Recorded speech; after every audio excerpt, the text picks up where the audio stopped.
আগে আপনাদেরকে বলছিলাম বিএনপি ক্ষমতা আসলে থাকতে পারবে সর্বোচ্চ 3 বছর। আজকে সময় আরো কম মনে হইতেছে। বিএনপি যদি বিপুল ভোটে না 300-তে 300 জিততে আসে, এই অবস্থায় সে 2 বছরের বেশি সরকার রান করাইতে পারবে না। এমন অবস্থা হইতে পারে আপনারা সংসদে বসে যদি দেশ বিরোধী আইন করেন, মানুষ নিজের জানমালের কথা ভাইবা সব বন্ধ কইরা সংসদে গিয়েও আপনাদেরকে পিটাইতে পারে।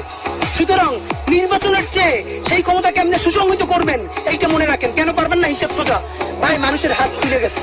মানুষ মার খাইতে খাইতে এখন মার দিয়া শিখে গেছে। আপনি যত তারে একটা বাজে কথা বলবেন, আপনি 3টা বাজে কথা শুনবেন। আপনারা তখন যত ইংলিশে মত বলার চেষ্টা করেন, তাতে আপনারা টিকতে পারবেন না। সুতরাং আপনারা জনতার রাজনীতিতে ফিরেন। এই যে আগে যারা আওয়ামী লীগ চেটেছে 15 বছর ধরে, সেই চাকাটা এখন জিব্বাটা একটু একবার গুলি করে বিএনপির দিকে জিব্বা বাড়িয়ে দিয়েছে। এটা বিএনপিকে বলতে হয় না আমাকে চাটো, কারণ সে জানে আগামী এখন আবার বেশ কিছুদিন ক্ষমতায় বিএনপিকে থাকবে। সুতরাং প্রচুর পরিমাণ বিএনপিকে চাপতে হবে। আপনারা নইলে আপনারা বলেন কোন নৈতিকতার দায়ে আপনারা আমি 3 থেকে 4টা মিডিয়া হাউস